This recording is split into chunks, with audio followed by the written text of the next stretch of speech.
Hello and welcome to Omnibros Live on a Monday. Hauls, previews, reads, and I got I finally installed it. A new light bulb. See, you can see it up there. Ooh. And you can change the colors. Okay, so we can go, let's see, yellow and red. I said red. There we go.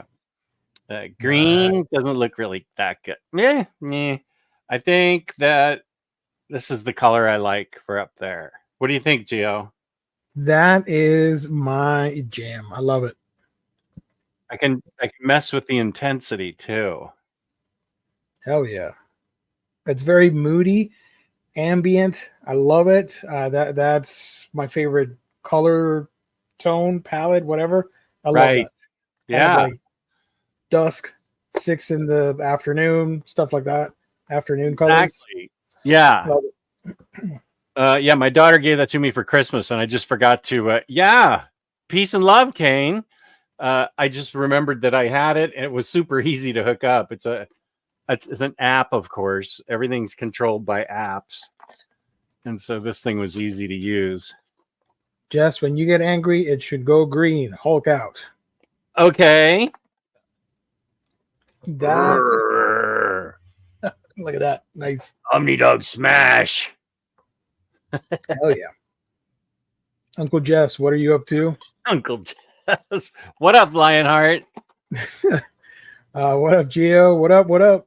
Thank you, everybody, for joining. It's me, Gio, and I think I have to change the name of my screen name here because there's the voting thing that James alerted me to about the Marvel thingamajig, Omnibus poll thing, whatever. I'm not good with words right now, but I went in. I think I got my vote in. I don't know how that works. I didn't get a confirmation email, but I'm going to trust that it is a valid voting thing. And I went ahead and placed my vote for six, not one, 6 Inhumans Omnibus options. Nice. And the other 4, I think it was like a Ghost Rider one and the Transformers from Marvel and something obscure stuff like that, you know? I don't remember what were the other 2, but yeah, you know. So until April 5th, I guess, that's the thing. That's the link. So I'm going to change my vote. Yeah. Or wait, I'm going to change my name. Sorry, not my vote. Edit name. Vote for Inhumans. There you go. Omnibus. There we go. So you got 10 choices. If you can spare one of those choices for an Inhumans Omnibus, that's all I'm asking for. I think that's fair. Not being picky, but yeah. Yeah, you should get a confirmation email showing you the entire ballot as you fill it out. I didn't get squat, so I think it didn't go through. Maybe I'm going to go in now. Re-vote. Yeah, I'm going to go and redo it. Gio actually voted in Omar's decoy honeypot poll. Let's go. You can vote for Alpha. No, I mean, I want that to be a thing, but not in the same year that we have 6 options for Inhumans. If I had my 6 Inhumans Omnis, I would launch a campaign for the Alf Omnibus. So. No, you wouldn't. What? You hate Alf. I know. No, but I want to see the frustration in our friend and dear brother as he sees the results coming in. What do you think that would look like? Of course, we got a direct feed to his house right now, raging as that omnibus is being announced and voted on. I'll have to get that link and go vote. Happy Monday, Doc. You had 10 choices. All I'm asking is one of those choices. If you can spare one and vote for Inhumans early years or the Paul Jenkins or whatever, I'll be happy. So you write them in yourself? There's a little bubble thing where you press 1 through 10, I think, or whatever. Okay. I don't know. I'm not good at that thing. Clearly, I'm not good at it because I didn't get the confirmation email, so I need to do it again. You know who is good at stuff, though? Oh my gosh. Let's go. Yeah, baby. That is, of course, our wonderful sponsor, InStockTrades.com, your home for all things collected editions. You get your omnibus, trade paperback, hardcovers, manga, and so much more for great discounted prices that range from 42 to 50, 60% off at times. It's crazy over there. You got to go to InStockTrades.com for all the deals. If you make an order of $50 or more in the US, you get free shipping. And there's that loyalty discount that adds an extra 2% off when you order on a week-by-week basis. Go to InStock Trades for wonderful customer service, great packaging. That is our motto and lovely sponsor, IST, as we like to say, proud sponsor of the Omnibus Collectors Network here on Omnibros Live. Let me highlight the page, as we always do. There it is. There we go. All right, so this is your final warning because tomorrow at noon Eastern Standard Time, this will change and you will no longer have access to these deals of the week. Of course, new ones will take their place. But now is your final opportunity to get Astro City Metro book at 50% off. Nice. You get that Fantastic Four Epic Collection Volume 24, Atlantis Rising, which does feature Inhumans. So I do recommend that. Oh. The Fourth World Omnibus, hardcover Volume 2. That would be my pick out of this bunch. The Marvel Masterworks Spider-Woman hardcover Volume 4. Both covers, 46% off. I need that Spider-Woman one. Oh, I did. Well, since I have to do it again, I will vote for one of the Spider-Woman options on the poll. So, okay. I would like to see an omnibus for that character. And here are the top sellers.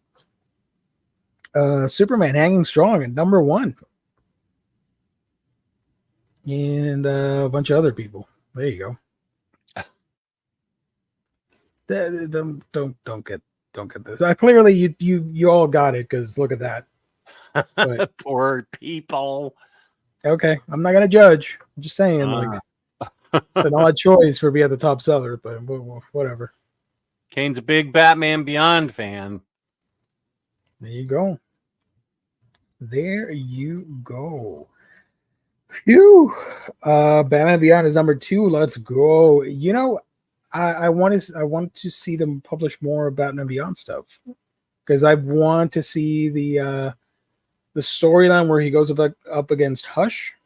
I don't know if that's ever been collected in trade paperback. Somebody might correct me on that, but I would like to see that be released. Yeah, I need to shift into Batman Beyond, and I need to finish BTAS first. I should just watch an episode every morning. It's like 20 minutes. It would put me in a good mood. Exactly. Is it streaming anywhere? Do you know?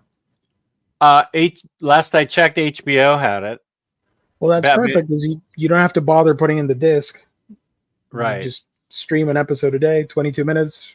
You're done. And I do have... Actually, I have Superman, the Animated Adventures of, or whatever it's called. And I also have Batman Beyond. Nice. That's the one. I think Batman Beyond and BTAS both came with pops. And we sold. Yes, I remember that one. Yep. We sold them all. Oh, it has. I own it. It's called Batman Beyond Hush Beyond. Oh, well, there you go. I did like that one. So I would recommend reading that one if you haven't. Oh, okay. But it's not. Is it animated too, or it's just a story? No. The Hush Beyond is a comic only. Okay, and it's not from the show. It's Terry McGinnis in universe comics. Okay, not adapted from the cartoon. So spoilers. Hush somehow makes it to the future. Just a comic. There you go. And that BTAS, it's not a hardcover, right? It's like a collected edition, like paperback. The Batman Beyond book, the omnibus, or not? Well, it is an omnibus. It's a compendium, but it's a compendium. Okay. If you really think about it, it is an omnibus. It's just softcover. It collects everything, so it fits the bill of an omnibus. Kane, is it well constructed? Are you happy with the production value of that Batman Beyond book as I contemplate getting it, as I contemplate getting everything. Thank you. Batman the Animated Series is on Max and Prime. There you go. The fact that Warner Brothers passed on a Batman Beyond animated movie by the Spider-Verse team is wild. WB just love being in bankruptcy, I guess. That was a no-brainer. You had it in the bag, WB. That was an instant seller, but nope. You know what the problem is these are all publicly traded companies. So you have to answer to shareholders, which sucks from the creative side, which we are part of. You know, we want the creative stuff to be real epic and interesting, and shareholders don't care about that. So if I owned, I'm happy with the compendium. I do wish the paper quality was slightly better. Okay. If I owned Warner Brothers and DC Comics, I'd make sure it was a private company answering only to me. Nice. God, that would be awesome. Be so happy. Yep. Did you see the trailer for Suicide Squad Isekai? They showed a second one recently. Oh, I haven't seen the second one. It looks amazing. I can't wait. I'm so excited for that one. Oh, good. I've read the Green Lantern and Superman War World Compendium recently, and both are well made. The spines look brand new after reading. That's awesome, because I know everybody's worried about cracks in the spine, or creases rather, and they'd rather not. Okay, that's great to know. NFL dude, I think it's strange DC. Well, DC does a lot of strange things. Yeah. Reprinting the $150 Arkham Omnibus, which has tie-in comics for the games, instead of doing affordable Epic-style trades for those comics. I wouldn't have printed an omnibus out of that, honestly. No, I did play and finish. I didn't plat everything in the first one, but I did finish it. I finished everything in the first two, and I think the third one, I was very close, like 95%, something like that, to getting everything. The second one broke me. I'd get an assignment, but I had to go 16 different places first before I could get to the assignment. And I'm like, it's what is happening? This sandbox is like as big as the world. Come on. Yeah. WB isn't making, or WB Discovery isn't making the shareholders happy at all. Their share keeps dropping. Yeah. All WB had to tell shareholders was a team of profit making. Oscar-winning animators want to make a movie around a popular IP. It would have sold extremely well. Yeah. Look at that. We got our first or our second co-host of the night. What? Comics Guide. Okay, stop talking about him. I don't think he's that big of a dick. It's okay. But it's up for debate. I can be. I can be. Geo bailing. Very important. Thank you, Will and Lee. Justice for Geo and humans. I voted a couple of them for you. Let's go. That's what I like to read. I gotta go to that Tiger Eyes poll. I should do it right now on air. Okay, wait. How do I get that? You're not gonna be able to copy all that. Let me find it. How am I getting that? Maybe I'll just go Tiger Eyes and see what comes up. I'll send it through the private chat. Give me a second. Well, I'm doing it on my phone. Tiger Eyes. Tiger Eyes tattoo, young adult novel. No, Tiger Eyes.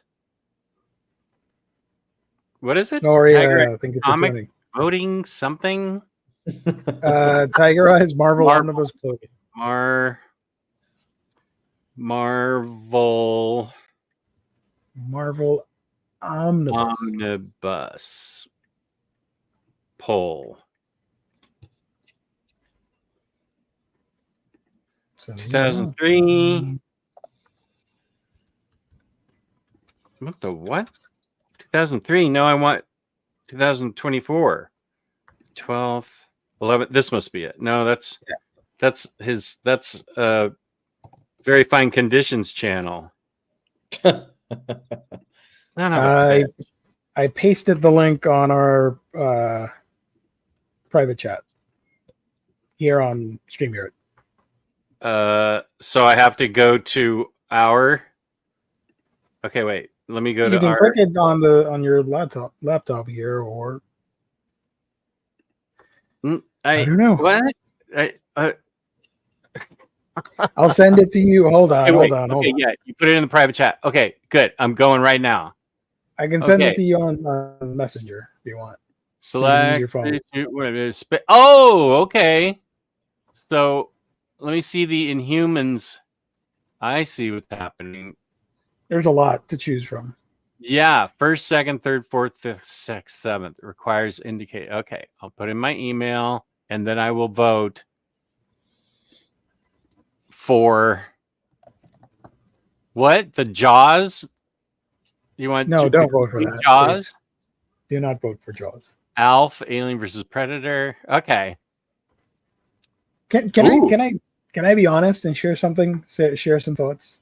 We're amongst friends, right? I can Sure. I can share my okay. All right. So I don't want to come off across like I'm being ungrateful, picky, annoying, or something. But the choices that are in here are Inhumans by Jenkins and McKeever. McKeever? Is that how you pronounce it? I don't know. Inhumans versus X-Men, Inhumans Early Years, Volume 1, Volume 2, Inhumanity and Resurrection, which would be all the modern stuff after Infinity. Right. That's cool. What are the chances that since we got so many X-nerds, they're going to vote for the damn Inhumans versus X-Men Omnibus, which is the one thing I have never vouched for and have never promoted. Inhumans versus X-Men. If that ends up winning and people vote for that and they make it happen, I will be so upset. Is that, wait a minute. Oh, I have Inhumans versus X-Men somewhere else. Okay, so which one do you want first? Me to vote for first? I want the Early Years. That's the one. Early Years. Okay, I'll go for the first one, then the second one. Okay, and I like the Paul Jenkins one third. I'll go for Inhumanity and Resurrection. Son of a bitch. First Inhumans Omni will obviously be an X-Men crossover. Sorry, Gio. I feared that. As soon as I saw that, I'm like, crap. Inhumans versus X-Men. Wait, 1, 2, 3. Oh, I voted for something twice. Jess, you can vote for Millie the Model and Marvel Swimsuit Omnibus. Oh! Well, I'm making all my votes for Inhumans. Ooh, thank you. Inhumans versus X-Men is last. Wait a minute. Okay, so I have one more vote left. Larry, I think you're a genius. I think that's why it did not confirm the thing. I did not know you had to scroll to see options 8 through 10. Okay. Thank you. Oh, what? You got to scroll all the way down for something? Because the way it's laid out, you only see 7 of the bubbles. Yeah. So you got to scroll all the way to the bottom, and you'll see it from. You'll see the scroller for left to right, and then you'll see options 8 through 10. Oh my gosh! Ooh, Emma Frost, X-Men Omni. Yeah. Look, this is a lot of work. Why vote for things that will eventually be made? I don't know if that's going to happen, Derek. Please don't give me false hope. We know it's not going to happen. This is the one opportunity that I have to make this happen. Like, there are some things in there, like Danny Ketch Omnibus Volume 2. I'm like, I already got Volume 1. Why would I want to vote for 2? Because we know it's going to happen. But whatever. I don't see the thing that says you can scroll over. Oh, my name on YouTube is OmniDogs Vault. There are like 600 entries. Jesus Christ. Stay minty. What the hell? Did we miss your favorite books? There's just put no visible scroll bar. Yeah, I don't. I don't see a thing that can move it over to 10. I just get 7 selections. I don't know. I'm seeing it now on my PC. Oh, I was doing it earlier with my laptop at work and couldn't see it. So I don't know. This is more complicated than it needs to be, honestly. Men's. Okay. Thank you, Derek. All is forgiven. Submit. You just have to use the arrow keys. Okay. Oh, the arrow keys? I don't have an F. Is this want me to vote? Is this kind of like whose line is it anyway, where the points really don't matter in the end? No, I want that to be the thing, but they will be sending this to. Okay, let me check my email. It hasn't hit my email yet. Ronimus, come on, don't go saying that. Imagine Alf getting more votes than the Inhumans. Come on, don't do that to him. Come on, that's not nice. You know what? It's not accepting my submit. That's what happened to me. Okay, it wouldn't accept your submit. Yeah, Omar said he will message the top 20 to Marvel. No, this was stupid then. Whose line? It was recently on as of 2022, I think, or 2023, but I don't know if it's going to come back or not. I saw the main guys from that. Yeah. At my daughter's homecoming. So that would have been 2010. We went for Parents' Day / homecoming. And they had a performance by those Whose Line Is It Anyway guys, which was unbelievably hilarious. The one thing I remember is it was 2 guys, as far as I remember, they blindfolded the one guy and he had to walk through an entire stage of set mousetraps. I forget what the joke was, but I just remember him walking through all these mousetraps blindfolded. I can't remember what the punchline was, but God, that was funny. Do they still? Yeah, is that still a show? I loved it. Yeah, man. Did Craig Ferguson host it for a while? Didn't he? I know it was Drew Carey, Craig Ferguson, I think, right? I don't know. It's always been Drew for the US version. No, there were guests before Drew Carey. Hold on. But for the American version, it was always Drew. Was it? I think you have to pick 10 votes. Maybe I just need to make it larger. No, then I got the reboot on the CW with Aisha Tyler. Aisha Tyler, yeah.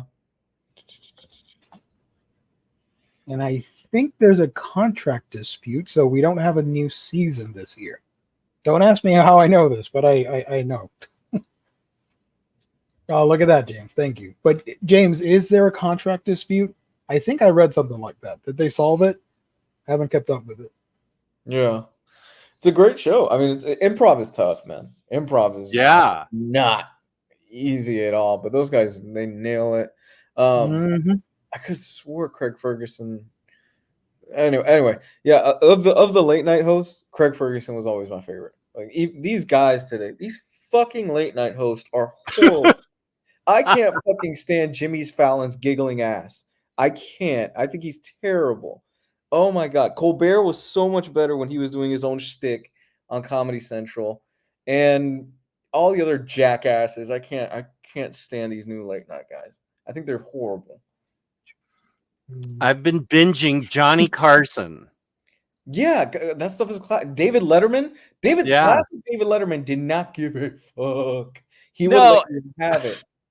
When it was brand new and he would get covered in Velcro and he'd jump on the trampoline and get stuck to the Velcro wall. That was gold. And then they covered him in Alka-Seltzer tablets and lowered him into the thing of water. And he passed out because of the fumes that came out of the Alka-Seltzer, cut off his oxygen, and they had to pull him out really quick.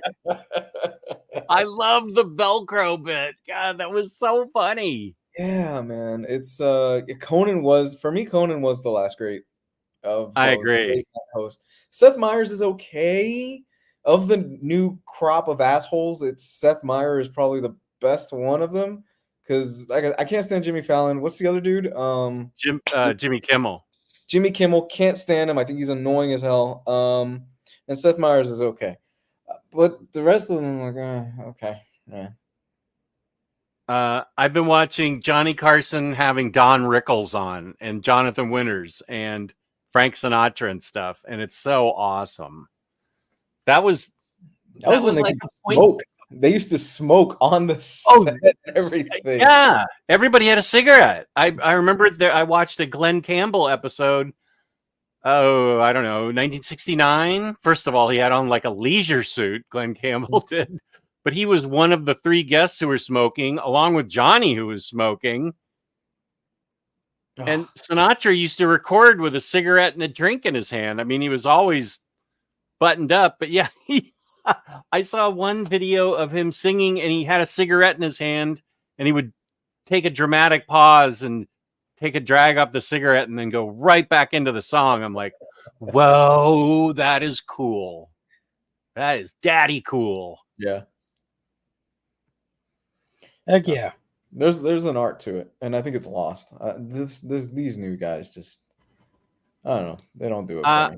I think it was an hour and a half, Doc. I feel like it was an hour and a half, and then maybe towards the end of his career, he shortened it to an hour, maybe. I forgot. With Conan, that whole situation with Conan got weird towards the end before he went to TBS, because he got the Late Show from Jay Leno. But it got weird as far as scheduling, and then Jay Leno came back, and then Conan left. He got the whole thing got really weird. But yeah, Conan is the last great one.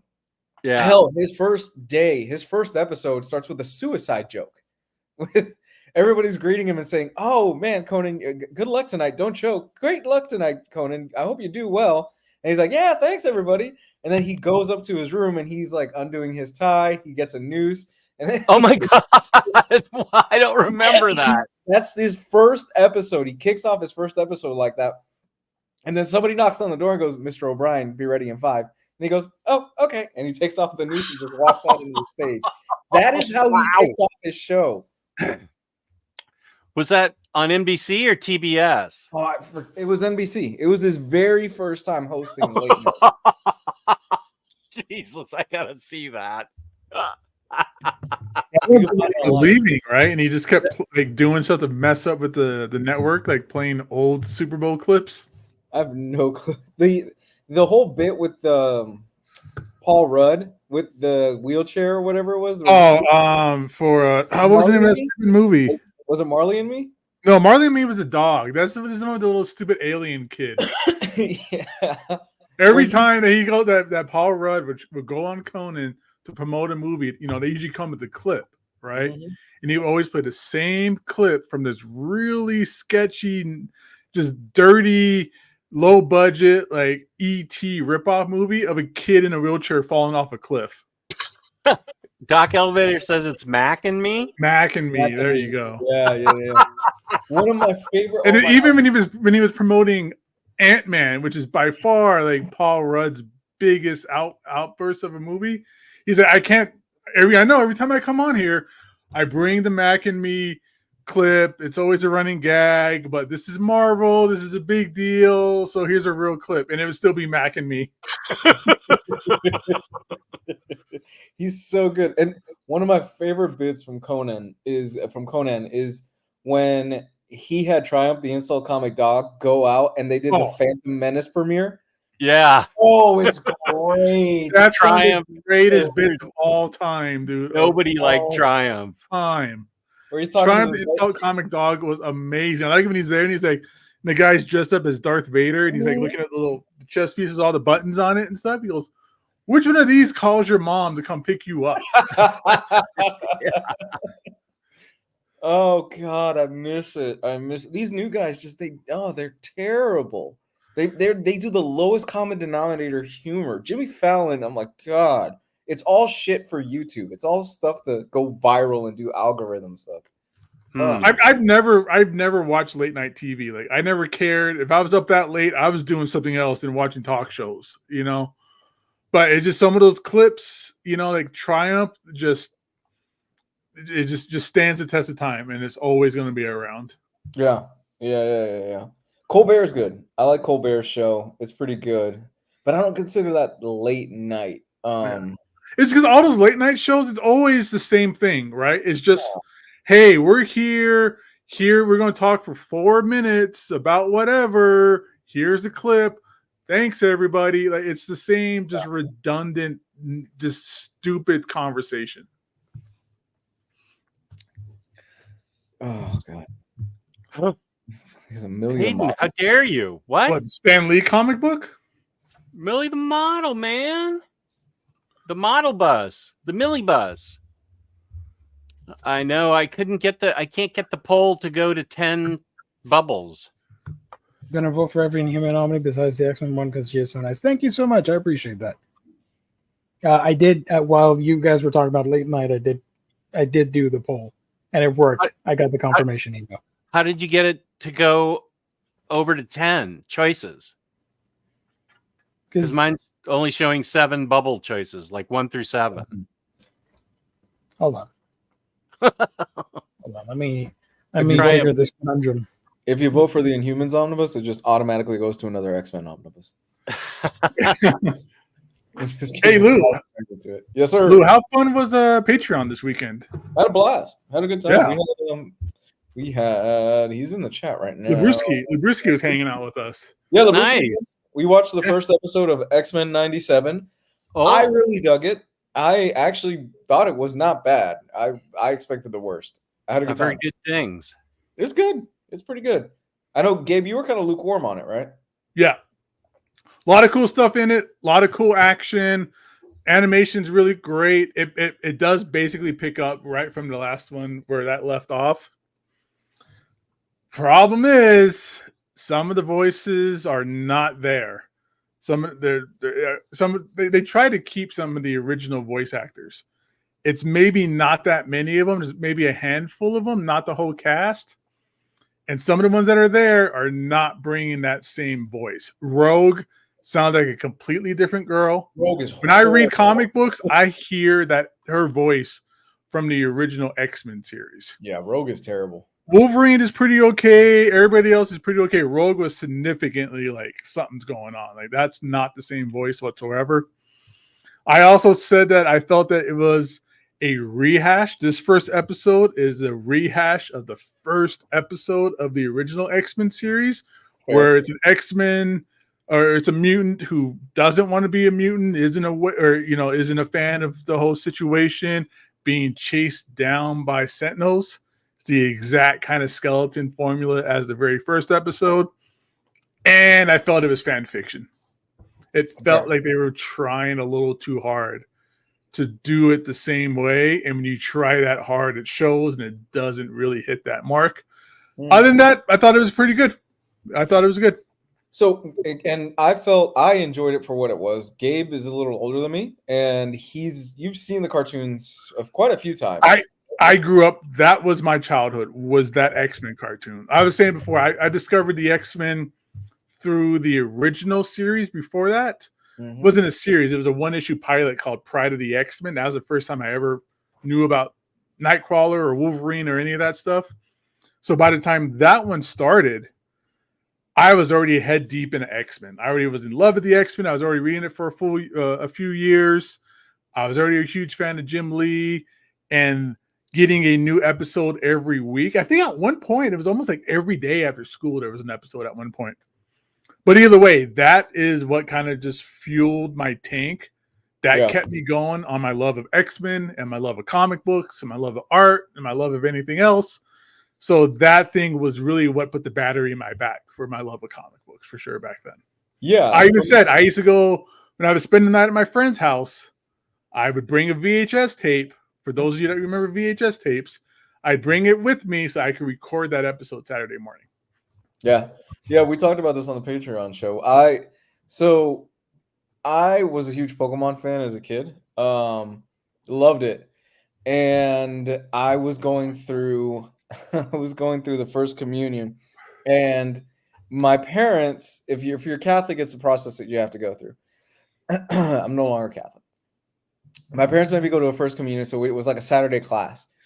So I just grabbed a random VHS tape from the pile that my parents had, and I'm like, all right, cool. I'm going to tape over this, whatever this is. It's a Pokemon tape, and I'm going to tape over it just so I can record Pokemon. I come home, I pull the VHS out. It was the tape of when my brother was first brought to the house when he was born from the hospital. So that went over well for my parents. That was really nice. So for me, I don't have the same fondness as Gabe does. He's a bit older than I am for the X-Men cartoon. I've seen it, but I was a little bit too young to be a diehard, like I'm going to watch it every Saturday morning or whenever it aired. For me, it was good. But then again, I expected from the trailer, oh God, this does not look like it's that great. I still call bullshit that Gambit could ride on the back of Wolverine while he was running. That's bullshit. I think him charging Wolverine's claws is also bullshit. Okay. But that part with Cyclops and like the power beam as he was falling out of the sky, dude, come on, Cyclops. That was badass. Save some pussy for the rest of us. That was hardcore. They give Cyclops a much needed upgrade. Cyclops has kind of been the butt of jokes for like the past 30 years. And in this series, the first episode alone, it's, oh, y'all were making fun of Cyclops. We're going to show you why he's the leader of the X-Men. Yeah. And he whoops wholesale ass throughout the first episode. Like that first series, he was getting bullied by Wolverine in every episode. Yes, he was. Yes, it's not the case here. It is totally not the case here. So Storm is great with the little bit that we get in the first episode. They acknowledge that she is an Omega level mutant, and she rips shit apart. I know where they're going with the character of Storm because shit is just spoiled online at this point. Doesn't matter. You could log into anything and you see it. And I'm very excited because it's one of my favorite stories of Storm that they're gonna be doing soon. It seems like it. Yeah. So everybody in the chat, I know that was the same voice actress as Rogue, but 30 years of hard drinking, hard smoking, or whatever she was doing destroyed that voice. It's not the same Southern Belle voice that she used in the original series whatsoever. That's the voice I hear when I read comic books, is that Rogue voice, but not anymore. It's not there. Not there. Same. And for that, you might as well have just gotten somebody else. Because it doesn't even sound close to what she was. I get the whole thing of, hey, we got the original most of the original cast back is great. But if she doesn't even sound close to what she did, just get somebody else. You can find somebody to get close to it. You get somebody to impersonate that a lot better than what she was doing. Or maybe she was phoning it in. Maybe she's like, yeah, okay, fucking cartoon. But it was awesome. We had a great time with Labruski. We sat there and watched it together. So those of you that are on the Patreon, or if you want to be a part of the Patreon, you can sit there and watch it with us. And me and Lou were back and forth talking shit or having a good time with it. But that's what that Patreon's for, is to do, because we can't do that here. There's no way in hell we'll be able to watch we wanted to do the first 2 episodes of X-Men. But the conversation afterwards just ran a long time. Yeah. But we can't do that here. There's no way we could watch a full episode of anything. We can't even do trailers on here for some reason. But that's what the Patreon's about. Stuff that we can't do here, stuff we can't talk about on there, things of that sort. So that was super cool. Yeah. And thanks for Labruski for showing up. Like, that was awesome. I don't know how these channels do it without getting flagged, but we get flagged pretty much right away whenever we there's got to be some kind of animal that you have to sacrifice or something where you can do like trailer reactions and not get shut down. Speaking of sacrifices, I am contractually obligated to highlight Rodimus's post before we continue the conversation. This is an advanced one. Let's put the wallpaper up. Whoa, sure is. Yikes. Put you on the spot. As the leading Hispanic authority on comics on the internet, I am often challenged to speak a little Espanol by Rodimus Prime Rib. And tonight's entry is as follows. Los Omni hermanos en vivo y a todo color. Dígame que todos votaron 10 veces cada uno por los pobres inhumanos. Esto hará muy feliz al hermano Gio. What do you think happened there? Well, he wanted me to put in 10 votes for Inhumans because of the great Bro Geo. Wait, Muy Feliz. Feliz Navidad. The always happy Bro Geo. Yeah, that's it. You got it. How is my pronunciation? I felt like I got through that pretty good, especially with dígame. Dígame is, tell me. As tell a me matter that of everybody fact, voted. while those guys were talking about, it was perfect. While they were talking about the cartoon, I figured out how to get it to scroll over. It's the touchpad on my laptop. I just touch laptop, Beautiful. scrolled it over, and I voted for all the Inhumans, Millie the Model Bus, Marvel Swimsuit Issue, and not Alf. What was my last one? Oh man. Moon Knight by Ellis Wood and Bunn. Yeah, I always forget. Sorry. People love the transition. Ain't no transition. Below Zeros wanted the transition too. Yeah. It's a classic. Speaking of transition, since we did it, hauls. Anybody haul anything? Nope. No hauls. I got stuff in the mail coming, so hopefully next week. Same. Next week. I got one book. I read Still don't have Silver Age Superman. I totally effed up that order. How do you mess up an order? What do you mean?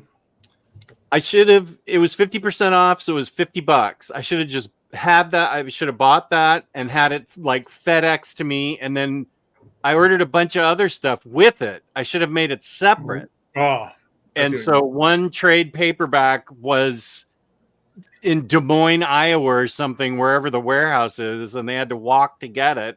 And so 2 weeks later, now it's getting sent out. So I should have separated the really important one because people wanted me to review that as soon as it came out. And now, sadly, no one cares. Jess, you know to only make $50 orders because then you get that 2% discount. Right. That's And what I should have done. And I would have paid for shipping, expedited shipping. I was ready to do that. It wasn't for those meddling children. If it wasn't for those meddling kids, yeah, I'd have gotten away for it. I'd have gotten away with it. Was Jimmy the dock worker? I got volume 2 of Black Smith, The Key to His Heart. I have not read this. I got this Saturday, I think. So I've not read it, but I can show you some of the art, I think. I got both of those on your recommendation. I can't wait for you to read them. I love volume 1, and this looks just as good, if not better. Awesome. Black and white? Heavy on the noir with the black and white. Pass. No, I'm just kidding. And look at that. No, it's all right. It's not going to be for everybody. But this one is more violent and has some things I can't show, like too gory and stuff. This one is about this girl over here who is a werewolf detective in Los Angeles, and she's solving cases that involve like the supernatural and stuff like that. So that sounds so my jam. I remember saying in the chat, in our chat, this is like, it's like Fables in that it takes famous characters and puts them in a contemporary setting and with real humans, but it plays more like the Wolf Among Us game instead of the Fables comic. So this is more heavy on the investigation noir aspect, not necessarily the fantastical stuff with the creatures and like vampires, zombies, etc., etc. If that makes sense. But I do recommend it. I will read it and come back with my thoughts on it. Okay. Nice. Sounds cool, man. Awesome. That's in the Superman box that's coming. Yeah. Since nobody hauled, I read the new Ultimate X-Men #1. How was it? This was it was interesting. It doesn't feel like an X-Men book. It doesn't feel like a Marvel book. This felt like something that you'd find on Image. This is, I don't have it in front of me. Shit. Who are the creators? It's Peach Booger or Momoko. Peach Momoko. Who's the other one? I thought she was doing everything on it. I think it's just Peach doing. Yeah, I think she's Right. doing both. So this to me was kind of the odd man out of the group of the Ultimate line that we've gotten so far. I mean, Spider-Man, that's a given. Black Panther, okay. X-Men, you would expect it to be X-Men. This is very different. It basically centers around a little girl who's in Japan, and really they don't give you much. They don't give you much of the main character. They don't give you much of what her power set is. All that you know is that she's struggling with some mental health things. And at the end of the issue, it's like, well, this is kind of the X-Men that we're following now. It's a different perspective. It's not bad by any means necessary, but it definitely is the one that stands out like a sore thumb from the rest of them, mostly because it really didn't give me much as a first issue. If I were to come, I didn't hate it by any means necessary, but if I was somebody who's like, oh fuck yeah, new X-Men book, and this is supposed to be the launch of the new universe, and I'd pick this up, and I'm talking about somebody who has no previous history of the characters and things like that, I don't know if I'd pick up issue 2 of this. As somebody that is invested in the Ultimate line, and I really want to see where this goes because I know Peach Momoko is very talented. I'm going to keep going. I'm going to keep picking it up. I don't think it's the weakest of the books. I think Black Panther is still the weakest of the Ultimate lines that have come out right now.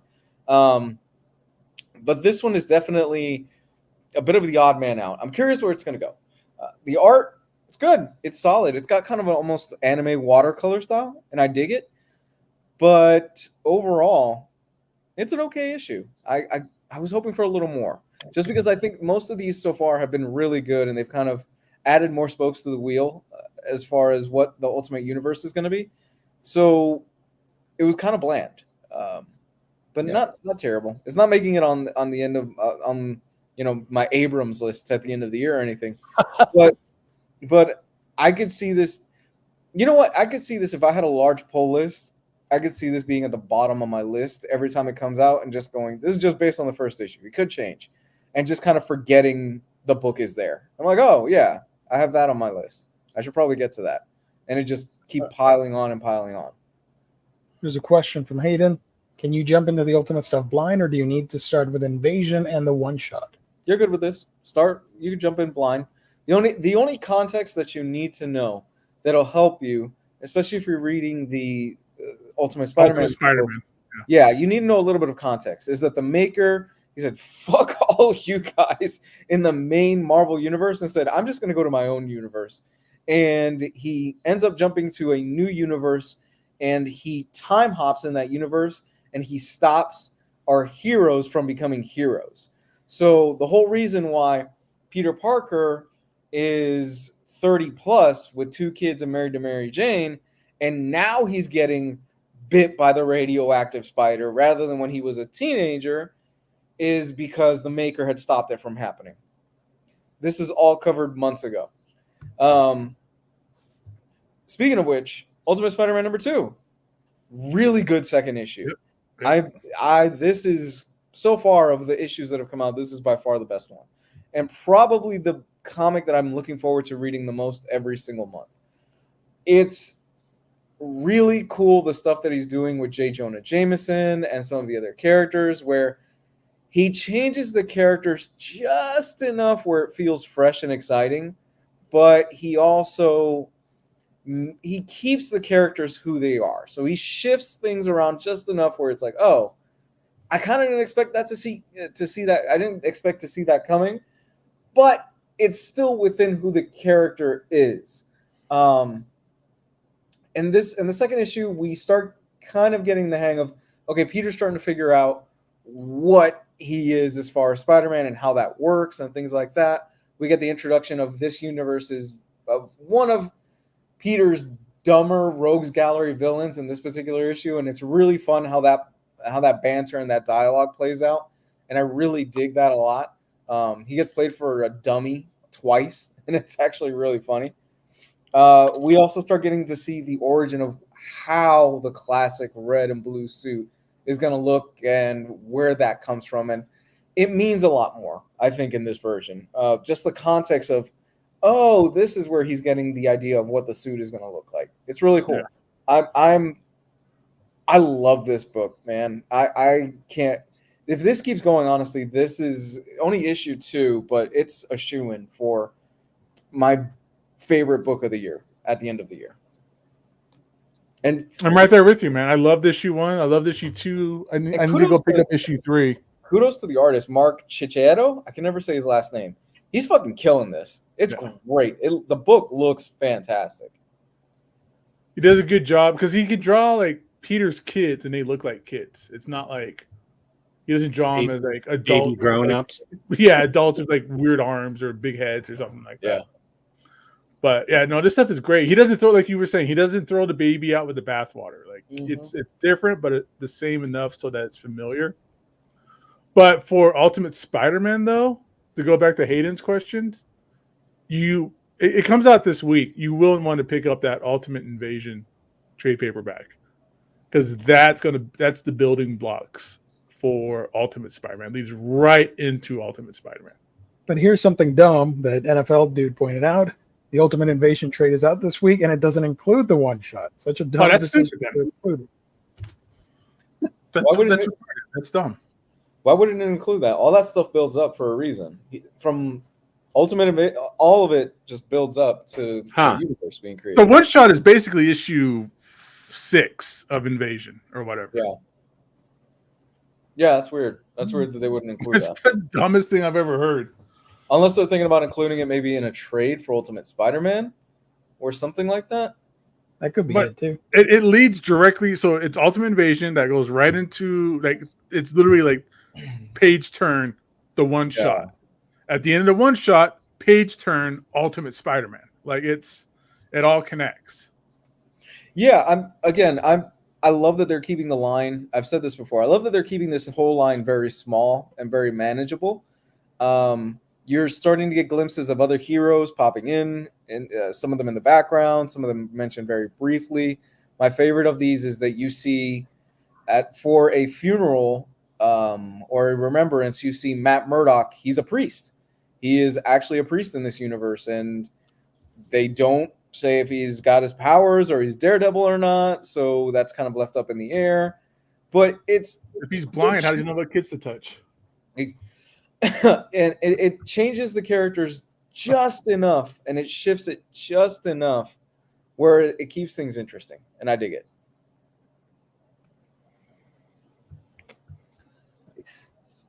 And speaking of stupid Spider-Man Rogues Gallery, I'm reading, because we're going to talk about it whenever I guess we all read it, is Superior Foes of Spider-Man.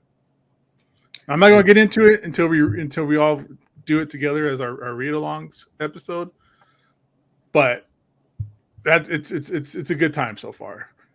And there's some other topics and other discussions I want to bring in once you do talk about Superior Foes, because it needs to get its flowers. It holds up really well. It's nice. Here's a question. Gio and Lou, did you order Initial D? I did, but it's stuck, like just waiting on Peter Panzerfaust.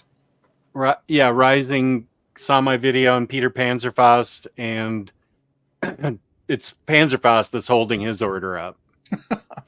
I did get it.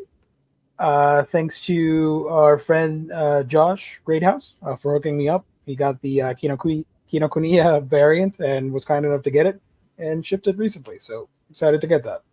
Nice. Did you get anything from me? From you? No. Should I? Yeah, I sent you something. I'll be on the lookout. Okay. I didn't go today. So let's see. Some questions. Jess, did you read anything? Not really. I finished Ecstatics at the beginning of the week, but then I started having pain issues, and I didn't get a chance to read it all. So no. Picked up Blacksmith Volume 1 with Jess and the Kill Lock Order, both based on your recommendations. Let's go. I recommended the Kill Lock, and you recommended Blacksmith. Yeah, there you go. Nice, Kane. Nice. Josh had a great haul. That's awesome. Kane mentioned this earlier. As I mentioned in the live stream of Jess and Melanie, Peach Momoko is world building her X-Men run to a teen. The whole maker plot wouldn't even register. Love Peach's art. Enjoyed her Demon Days. I did too. I need to read the sequel. Kane, did you read Demon Wars? That one, yeah. I don't have that one. I don't either. Did you, Kane? Did you read Demon Wars? And if so, what did you think of it?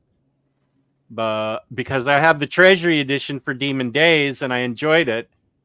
But I need somebody to recommend Demon Wars to me, and that could be you, Kane. Oh crap! Scratch that, then, Josh. Oh, he didn't put it in your box. I want to think he's teasing. Oh.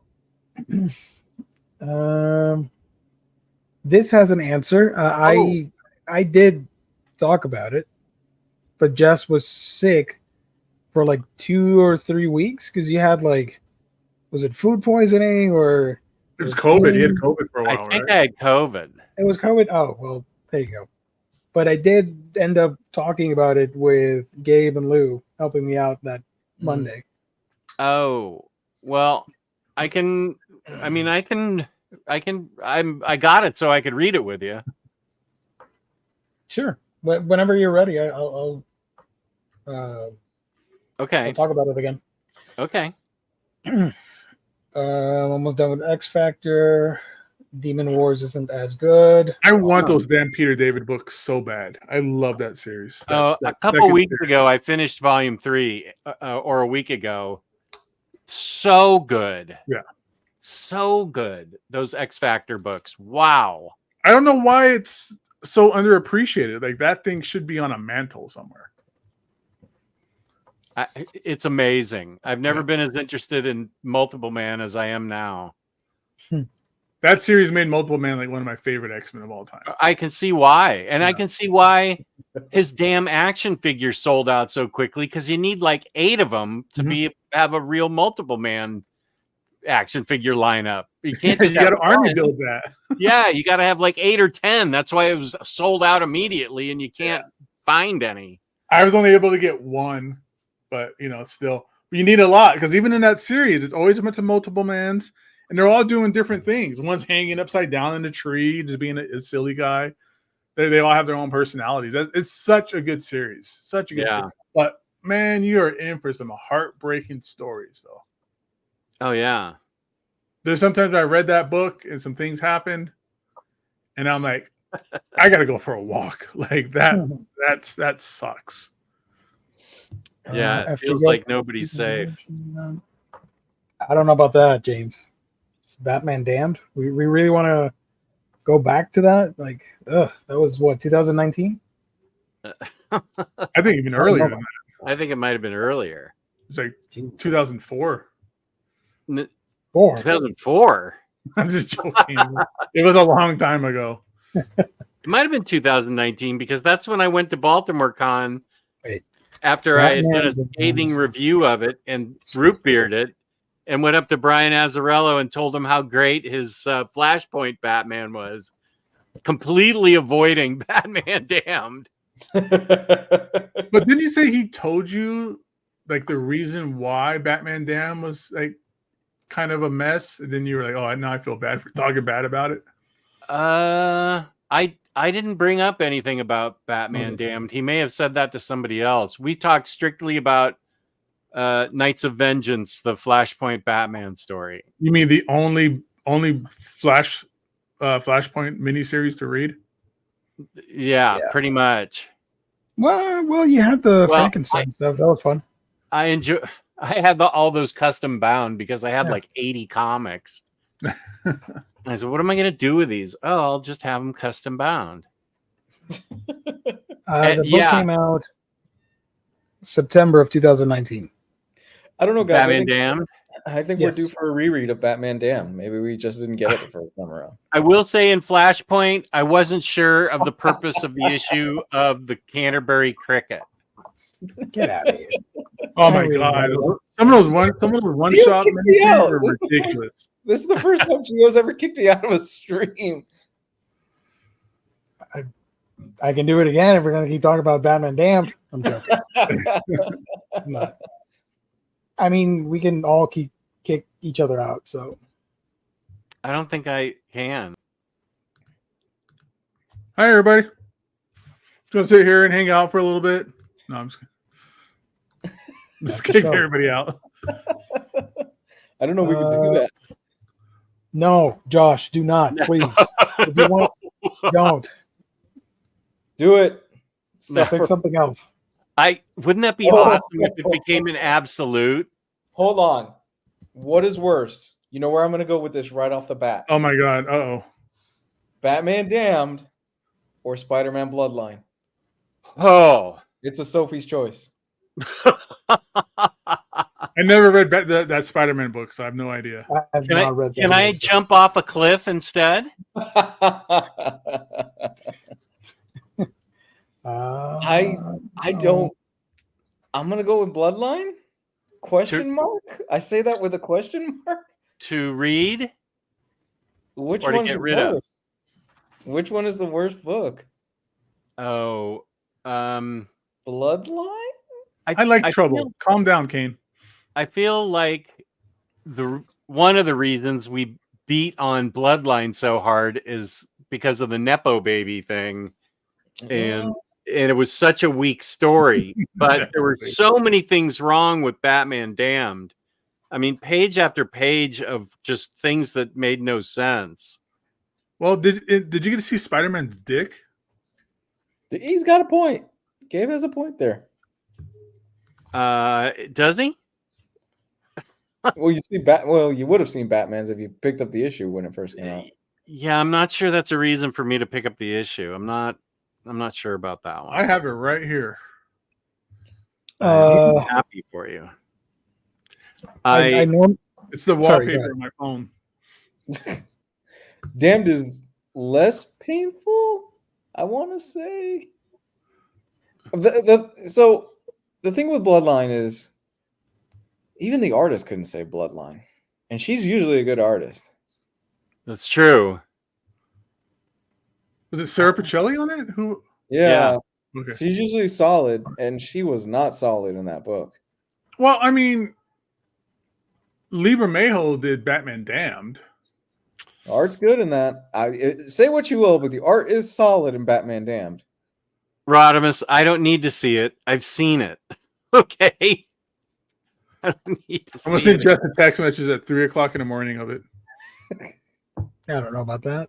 I'm reading some of the reviews on Batman Damned on the Bezos website, and they are pretty interesting. Somebody said, wait a minute. Many of the poor reviews are valid, but only if you do not appreciate and understand ambiguity and metaphorical storytelling. The story leaves a lot to be leaves a lot to be interrupted. I don't know why he's broke. I love it when reviews take a really high horse and then they misspell things. Yeah, and does not tell. He Googled the spelling for those other words, but not for that.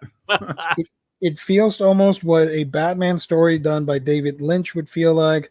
It is a very well done story, amazing art, and gives a new masterpiece in the Batman Elseworld arc. Oh my God. I totally want the drugs that person is on. And he gave it a 5 out of 5 and wrote a new classic. Oh my God. He's on some kind of cough syrup that I need. Somebody wrote, for my husband for a Christmas gift, and he read it in about 3 days. He said the pictures were phenomenal, and he wants to get another one like this. 5 stars. Well, why would it take him 3 days to read it? It was like 3 issues. It was like 45 minutes of what the hell's going on for me. You wanted to savor the Bermejo art, I guess. I have a hot take on Bermejo art. Bring it. Go for it. I don't care for it. I mean, I'm not a fan of it, but I don't hate it. It's just I don't hate it. I just don't care for it. Batman Noel. Boy, that was not a good book. I don't even think I own it anymore. It was not good. I just don't. He's just an artist that just doesn't do it for me. For some reason, his art disturbs me. I think the art's pretty, And dude, homeboy is a good-looking guy that can pull some tail. Like I seen him bring his wife to Torpedo, but his art is not. It's his story. His comic book art's not good in terms of like storytelling element, being able to kind of follow things through panel by panel, like that. The technical comic book side of things isn't there. If you want pretty pictures or for him to do covers and posters and stuff like that, absolutely. But when it comes down to the technical side of comics, of your eye being able to follow through panel by panel and understand what's going on and it being clear storytelling, he's not there. Rick Ray says that's not much of a hot take. And William Lee's reminding me of that Batman podcast that dumped my ass after being friends with me when I didn't like Batman Damned. Oh, I forgot about that. Yeah. I understand why people have such a stance on it. Like, if you like it, you like it. If you don't, you don't. Like, I don't. Well, they were. First of it's all, not like you're trashing, Batman Dark Knight or Nightfall like you like to, but still. Look, they took it personally. I'm not making it up just in case. There's just some people who just can't say bad things about comics for some reason. I see some of these YouTubers or these influencers and everything's great. Everything's the best. Like, this is so amazing. And they don't have the ability to do any kind of honest critiquing. Well, I root beered it, shared it on Instagram, and they were outraged because they were friends with Lee Bermejo. And it was a whole drama. I've had dinner with him and his wife, and I could still put some critiques out there about his art on it. Yeah. So whatever. I think they felt. I have a copy of it signed by him. Like, he did like 2 or 3 signings at Torpedo. Nicest guy in the world. Like I said, don't make him pull some tail. Artwork just isn't there storytelling wise for me. That's all. Other than that, like, beautiful, beautiful artwork. Somebody gave it 5 stars and said bravo. Oh, okay. There's some people out there who are just professional Amazon reviewers who just put nonsense. That's true. It's still a toss-up. I can't decide which one I hate more. I really can't. I think I'm gonna say Batman Damned is the one I like least. Should we do a punishment thing, or we have to read Batman Damned again and Bloodline? No. Some people are talking bad about Trouble, and they didn't even calm down. Dump him from the show, Gio. What? Forget it. Do you remember Spider? Gabe for that suggestion. Now it's out in the universe. Mechanical Spider Mary Jane. Do you remember Mechanical Spider Mary Jane from Bloodline? Because that was a thing. Oh, that's right. I have not read that. Absentee father Peter Parker with a prosthetic arm. That was a thing. Oh, that's right. None of this is you know what? None of this is worse than Century Fallen Sun. Oh, Century Fallen Sun's bad. That's pretty bad. I've never read that. Century Fallen Sun is 1 issue. This is 5 or 4 issues, whatever it was, of garbage, of horrible shit. But you got about 30 issues worth of garbage in Fallen Sun. Like, it's Thor randomly going out dancing some old lady. True. It's Rogue talking about how much she loved Century and how he took her virginity. Oh, yep. Weird. True. Is that reprinted in anything? Was that in the Siege? Was that in the Siege? Wasn't Fallen Sun so bad the author didn't put his name on it? No, Paul Jenkins is proud of it. Oh, okay. I mean, in terms of, I think his name's on the book. I'm gonna go with Bloodline. Bloodline's really bad. Okay, I don't remember all the parts that you're saying, and now I'm remembering them. So I'll go along with you. Yeah. I think there's a reason we stuck with the Abrams Award. And there's a reason why that his dad is putting all his money on the daughter. Oh yeah, what is she? An influencer or something, or a model or actress? I think she's a singer. She does really well for herself, better than the boy. James, better than the boy. I have no son. James, you're on notice. Rise of Arsenal is awesome. No. Rise of Arsenal is so bad it's good. Rise of Arsenal is like Sharknado. It's so bad and so dumb that I'm just like, I have to see where this keeps going. You're on notice. You're on notice, Lou, because Sharknado is awesome. I love All right. Sharknado. All right. Sharknado is. If you want to talk about bad and good, that's like the last 3 Fast and Furious films. I didn't say I hated Sharknado. I said it's so bad it's good. That's Rise of Arsenal. It's not even bad. Sharknado's awesome. Sharknado's fun. It's not trying to be serious. It wasn't like, look at this fantastic movie that's going to change perspective and stop all the wars or anything like that. It's straight up like, we know it's like Snake on the Plane. Like they know what they're doing. Like it's a B movie who's trying to be a B movie. Yes, that is true. My wife and I, this was months ago. I had a few drinks in me when I could still drink. And we were scrolling through Netflix and we started watching a killer sloth movie that's on Netflix. And I don't remember half of it, but we had a good time. It's like that. Oh, wow. Touring with Taylor Swift. Okay. If you're talking about so bad it's good, that's Showgirls. I never seen Showgirls. I can't. I saw it. You've never seen Showgirls? Is that with Eddie Murphy? No, it's not Eddie Murphy. No, it's homegirl from Saved by the Bell. Elizabeth Berkley. Elizabeth Berkley and Gina Carano's in it, and it's just, it's literally it's a movie where it was 100% written on cocaine. I don't disagree with that. Even got a it is absolutely written on cocaine. It's like, and then this happens, and then this happens, and then this happens. And it's then got like 12 10-minute episodes that are not connected at all. And just a lot of boobs. Like it's like the strangest, greatest thing of all time. I grew up watching Saved by the Bell, and I was at the prime age of when that came out. Like I was like in high school. It was like, dude, I get to see Jesse Spano's like everything. I am in. I see you guys starting to list so bad it's good movies in the chat. None of you fuckers better put Constantine in there, because Constantine is a good movie. That is a fucking great movie, and I don't care what anybody says, has the best representation of the devil that's ever been put on screen. Peter Stormare shows up in the last 15 minutes and steals every fucking scene in that movie, and it's because it's Peter Stormare, and Peter Stormare is awesome. But he is great. You can't take your eyes off of him the last 15 minutes. Constantine shouldn't even be in this discussion. No. That's the movie that transcends.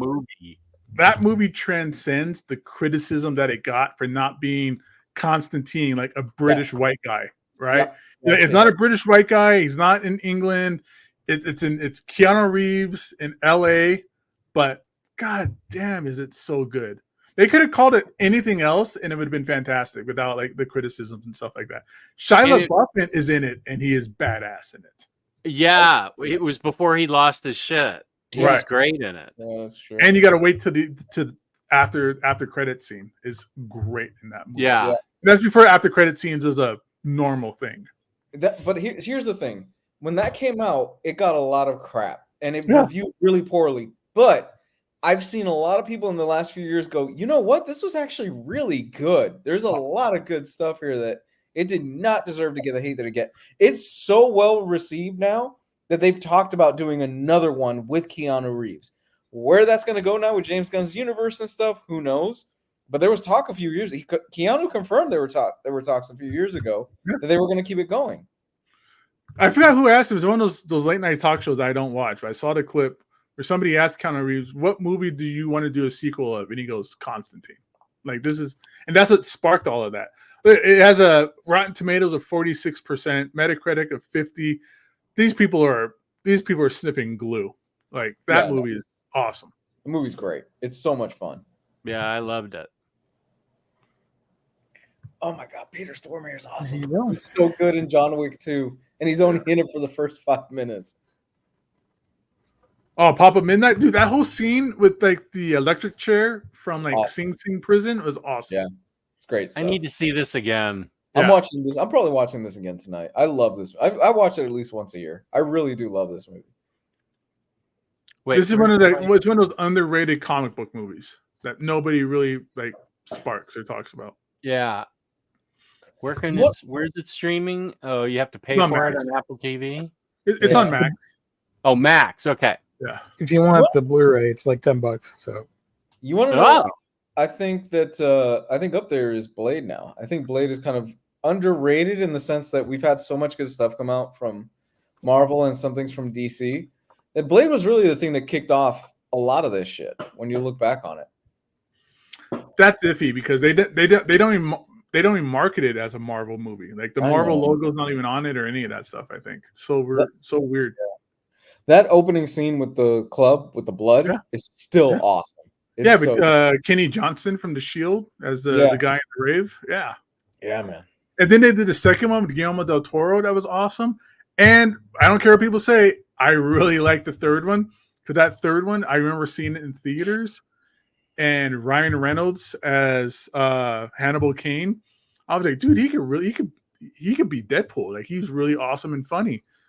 And now he's Deadpool. But man, that was such a good.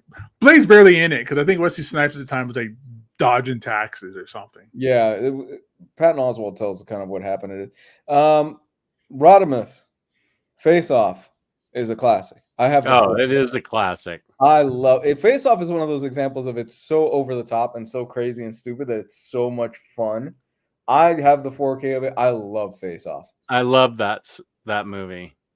Let's go. That's what I'm talking about. I'm buying that. Steelbook? $5. I'm buying it.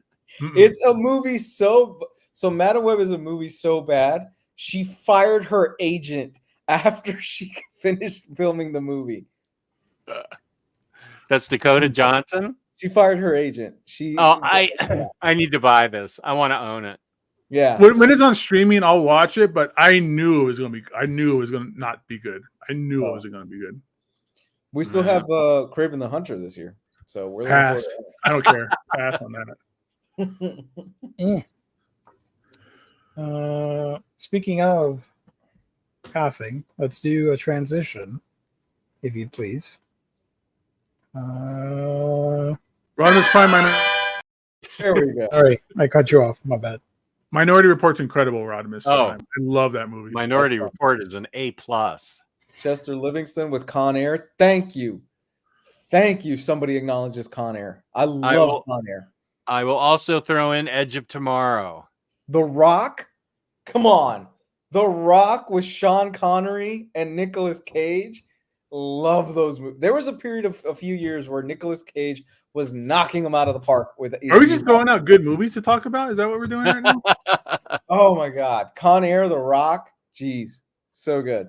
Oh yeah, The Rock was a great movie. Yeah. So was Con Air. There's a point. Me and my friends used to play this game where we would go through an actor's career and see at what point their career went into shit and they started doing really terrible movies. And Nick Cage is one of those guys where you can just be like, awesome. Wait a second. Oh, this is getting worse. Oh, now he's off the rails. Like you can follow his career that way. Gio can look this up. There is a scale for Nicolas Cage. The crazy, and it's in the crazy to like I forgot the name of it. Hold on. It's a scale of ranking Nicolas Cage's movies with how crazy he is in the movie versus the quality of it. Oh, can you pull it up, Gio? 4-quadrant grid. Yeah. And it's pretty spot on. I found it. I like National Treasure, Rodimus. I enjoyed National Treasure. That was a good Nick Cage movie. Those are fun. I need to see. I need to see that one. There it is. Yeah, there it is. You go. Yeah. No, go down one. Oh, all right. To the faces. Yeah, to the faces. That's the one. You said I could pull it up like bigger. The Nick Cage Matrix.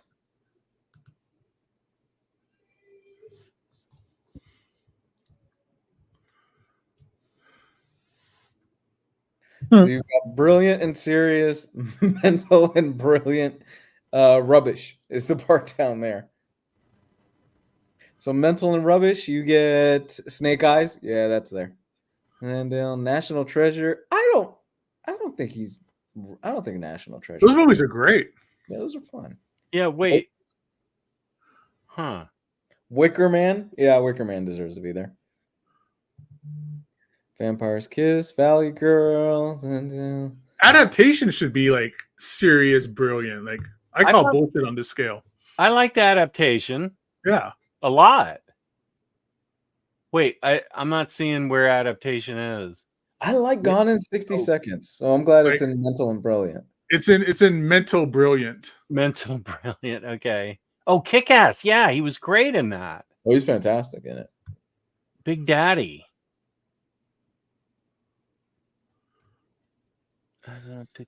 National Treasure down there? No, that's not right. Honeymoon in Vegas is in serious rubbish. I don't know about that. Where's Honeymoon in Vegas? Where's Leaving Las Vegas? That's what he won the up there. Brilliant and Serious. Okay, yeah, that's what he won an Oscar for, I think. Raising Arizona is great. I'm with Kane. He's great in The Unbearable Weight of Massive Talent and Renfield. Renfield is a movie last year that should have gotten more love. It was a lot of fun. And he did Spider-Man Noir on the. Oh, he was so good in that. And that's getting a spinoff, apparently. I hope they make it live action. That'd be fun. Oh, yeah. Oh, Birdie was great. I remember seeing that. That's like a 1984, one of his first ones. Cage has had an interesting last few years. Starting with Mandy, it seems like he's had a new resurgence in his career with weird stuff, weird projects. He's done Pig, he did Mandy, Willy's Wonderland, which is a much better Five Nights at Freddy's before Five Nights at Freddy's came out. But he's been doing a lot of cool stuff. Dream Scenario, I heard, is good. I need to watch it. What era was it when he was married to Priscilla or Elvis Presley's daughter, and she made him sell all of his comic books and stuff? I think that was the 90s, wasn't it? But he had financial troubles for a while. Valley Girl was great. What's it doing down there in that quadrant? Valley Girl was hilarious and fun and has the greatest soundtrack. Sorcerer's Apprentice should be over more in the Rubbish Brilliant or the Rubbish Mental. He was weird in that movie. All right. On the previews? Yeah, let's do it. I love how well we go off the rails on this show. It's fantastic. Previews. Speaking of Lee Bermejo, we're getting Absolute Luther and Joker hardcover 2024 edition, or just a reprint of this. And that'll get 50% off. Probably. Ooh, Batman Dark Age. Go back.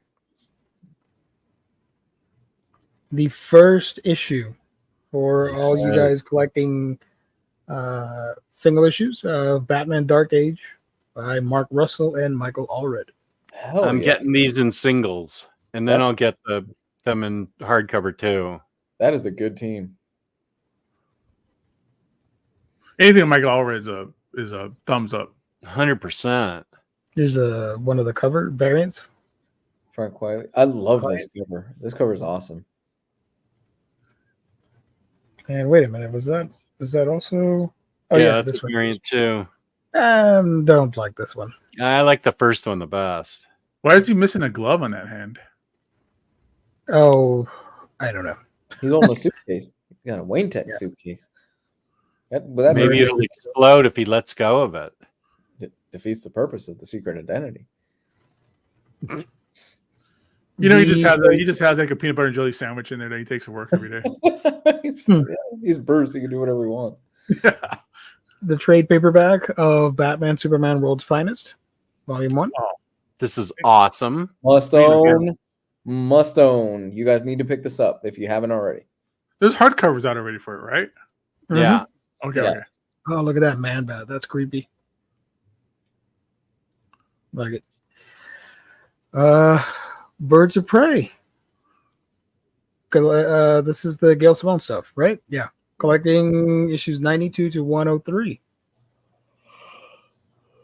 So that is pretty cool. I have that in different formats. With covers. Slow down there. Let's see these Harley covers. I like this one. That's cute. That's cute. Happy birthday to me. crappy birthday. Here's the Dodsons. Yeah. Nice. That's beautiful. I think Dodsons do the best Harley to me. I love them. Oh, and I ordered this one. That's This great. is by Soso Micah. That's cool. I like that one. And this is the book I told you at the beginning of the month that I couldn't wait to talk about. Yeah. I cannot believe we're getting this. JLAPE. JLAPE. It's not like the monkey one that we read last week. But this collects, reprints the entire crossover from Legends of the DC Universe number 19, JLA annual number 3. It's all annuals for everybody. Batman, Aquaman, Wonder Woman, Flash, Superman, Green Lantern, and Martian Manhunter. This is pretty awesome. Not gonna lie, I like this a lot. I don't see how I can't own it. Wait, John Ostrander wrote this? Keith Giffen? Various people. Yeah. There's talent in this book. Yeah. The complete collection. That is. I have to get this. I think this will be a 50% off book. You know what? I think you're right. 50% off. And I need to get April. April, yeah, the one that we read last week. Yeah.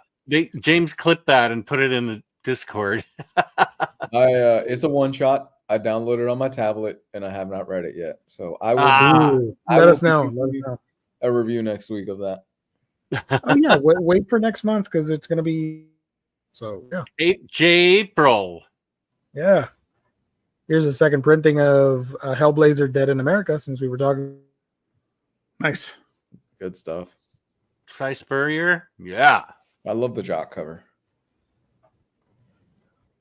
Jock doesn't do interiors anymore like that, right? He hasn't been doing interiors for a while. No, he doesn't have to. He gets paid to do like movie posters and stuff. Here's another variant from the late Ramona Fradon. I think this was the last thing she did, from what I heard. Yeah, these were some of the last covers that she did for DC. I still don't like the new Power Girl outfit. It's all right. I dig it. That's fine. Oh yeah, I dig it too. I like that cover, and I like this cover here, the Women's History Month one. Oh, not this one. That one, yeah, that looks good. That's the cover. That's the outfit. I like her jacket. Her jacket looks cool over there. I dig it. This is the new look, the jacket and everything. Yeah. I dig it. It's good. By DC's best writer. Oh. Well, I'm just happy they kept the boob window because I could have swore that wasn't there a Power Girl outfit a few years ago where they removed the boob window, and that was a thing where a bunch of comic nerds were up in arms. Hey, her outfit has changed throughout the years. Yeah. Sometimes not for the better. Like from Boom Studios, we got 2 books. We got Berserker Bloodlines Volume 1 and the second volume of Garfield Full Course. That's Keanu Reeves' book, Berserker. Right. Yeah. That's really cool, man. I saw him doing signings in local comic shops and stuff for the book. So that's Boss. Yeah, he does signings for the book and stuff like that. Or at least he was when it was first coming out. This is also Matt Kent is co-writing this. So yeah, and it's the Ron Garney on the art. I don't know about this one, but the original Berserker was Ron Garney. It's got talent. There's this is Steve Scroats doing the art? Nobody told me. Now you know. And Travis Charest doing covers? Come on. So this is 2 one-shots collected in one trade, volume 1. I assume this is a spin-off? Story set within the 80,000 year history of Berserker. Okay. I need to read this just because of Matt Kent, not necessarily even the Keanu thing, but more I like Matt Kent's writing. From Marvel Comics, we got Deadpool versus Wolverine. I wonder why. We're getting Ghost Rider Volume 4, Rite of Passage. Wait, who's writing Ghost Rider? I think I heard that was good. Ben Percy. It's solid. Solid writer. I feel like somebody in the chat has told me that Ghost Rider is good. The whole run has been good so far. Was this the same person that told you Steve Orlando wrote a good Scarlet Witch? I read that myself, and it was good. Okay. Good or Drinking incredible? Haterade, man. Yes, good or incredible. I loved it. Wow, loved is a Scarlet very Witch. I loved it. It was a great concept, well executed. Wow. You will be getting a nice Post-it note from Steve Orlando. Finally, a fan. The podcast We Love Steve Orlando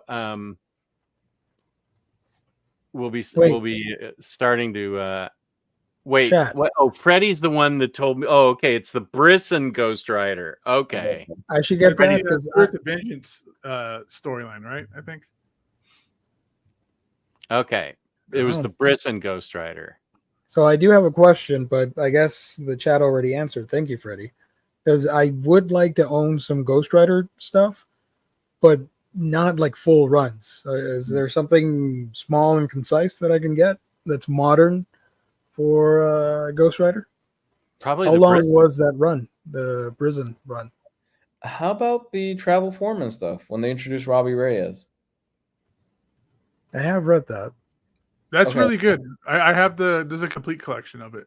There's not much to it. It's only 20-something issues. It's not much. Something like that. I think so. Immortal X-Men by Gillen, Volume 4. And this one, which a lot of people are excited for, the Loeb and Sale Hulk Gallery Edition hardcover. That's awesome. That's a gallery edition. I could see this as a deal of the week. 46% off at IST. I hope they do all. Are they going to do all the color ones? That'd be awesome because they're all great. Now, what cover are we going to get? There's a second variant or a second cover. Sorry, I prefer the other one. Yeah, this one you can't see his face, and he's got those rock biter teeth. Spider-Girl Modern Era Epic Collection Volume 1. Want it. I want it. Falco. I've only heard amazing things about this series. I've always wanted to read it since I was young. Never This read collects What If 105, Spider-Girl 1 through 15, the half issue, and the annual from 1999. Yeah. I was reading Robbie Reyes when it came out in singles, by the way. Marvel Now. But everything else that you're recommending, I will check it out. I enjoyed the fuck out of that book. I mean, just the whole concept of Robbie Reyes, a new writer, and he's given the spirit. He thinks he's given the spirit as the same Ghost Rider, but it's the different spirit, and it's a lot of fun. He has the balance being like a crook with having to like take care of his younger brother who's handicapped in a wheelchair. Yeah, it's good stuff. And his live action version was solid. I really enjoyed it. For Agents of S.H.I.E.L.D., he wasn't in it much, but when he was, it was really good. He was season 4, I think. A good chunk of it. He looked cool. They put money behind it. Oh, yeah. And here it is. We talked about it earlier. The Ultimate Universe stuff. Ultimate Invasion. Great paperback. Only collecting the first 4 issues and not the one shot. That's so dumb. You're not even getting the full story. There you go. I'm going to wait for a more complete collection, maybe even Omnibus. Yeah, I would. Yeah. In 2 years, I'll be ready for it when it comes out. You are literally missing the ending of that story in that book. Yeah, you're literally leaving it on a cliffhanger. Like it doesn't even finish the storyline. Wolverine Epic Collection Volume 14, Return of Weapon X. Cool. Coming out as well, and this thing which nobody cares for. Sorry. Is this like the third like Wonder Man book we've gotten recently?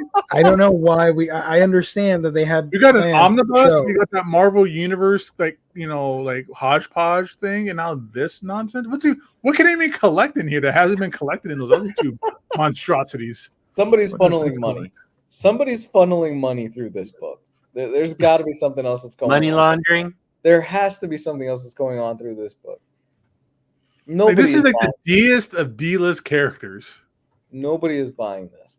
Avengers. Well, it's obviously because he was getting a TV show at one point, and Marvel was like, "Oh, let's just go ahead and push it out because everybody's going to want to read about this guy who is weird."